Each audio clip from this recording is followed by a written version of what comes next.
झाल्या आणि थोडी पाहणी जी आम्ही केली त्याच्याबद्दल आम्ही बोललो होतो.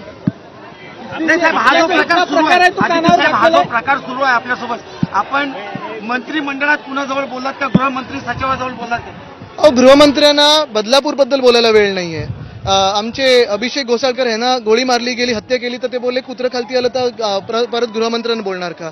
एपीआर जेव्हा हमला झाला पोलीस पुण्यामध्ये तेव्हा त्यांना बोलायला वेळ नाही. गृहमंत्री इथे कुठे बघणार?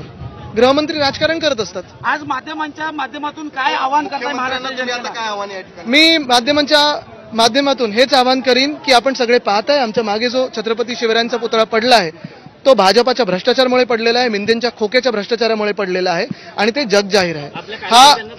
हा आपटे कोण होता, ह्याला काम कसं मिळालं, कोणामुळे मिळालं, कोणाचा जवळचा मित्र आहे, कोणाला खोके मिळाले, कोणाला धोके मिळाले, हे सगळं आलं पाहिजे. तो फरार कसा झाला, फरार होऊ कसं शकला, हे देखील जनतेसमोर आलं पाहिजे. या सगळ्यामागे काय हेतू वाटतो नेमका हे सगळं पाहून? तेवढीच त्यांची अक्कल, बाकी काय नाही.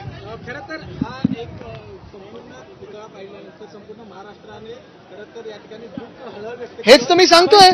आपण माझ्यासोबत होतात, आपण माझ्यासोबत आलात आणि बघितलं कसं आपण येत होतो, शांतपैकी येत होतो. आपले सगळे कार्यकर्ते बाहेर आहेत.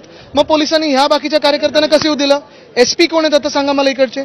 आपला दौरा नियोजित आदित्य साहेब प्रकार घडलाय, याला जबाबदार कोण समजताय? जे बालबुद्धी आहेत ते. नाही, आदित्य साहेब, महाराजांचं हे पवित्र ठिकाण आणि अशा ठिकाणी मागील अर्ध्या तासांपासून अश्लील शब्द, घोषणाबाजी चाललेत. कसं बघताय या प्रकारे? कसं बघतं म्हणजे तुम्ही आणि मी बघतोच आहे. सुरुवात कुठून झाली?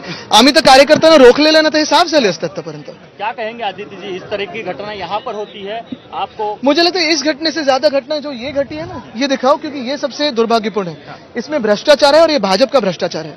कुठेतरी आदित्य ठाकरे आज येत आहेत आणि जास्त जोरात मोर्चा होईल ही भीती होती. नक्कीच आहे ना, त्यांच्या मनात तर भीती आहे, खूप घाबरतात मला. या सगळ्या मोर्चाची भीती आहे म्हणायची. नक्कीच.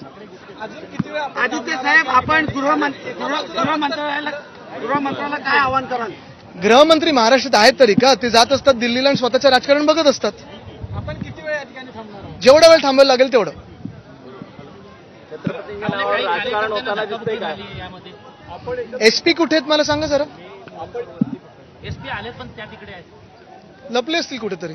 आणि भाजपचे नेते प्रवीण दरेकर सुद्धा आपल्या सोबत आता फोन लाईन वरती आहेत. प्रवीण दरेकरजी, अत्यंत लाजिरवाणा प्रकार सध्या राजकोट किल्ल्यामध्ये घडतोय. सत्ताधारी विरोधक दोघेही एकमेकांच्या समोर आले, अश्लील शिवीगाळ होतोय, मारहाण होतीये. काय चाललंय महाराष्ट्रामध्ये?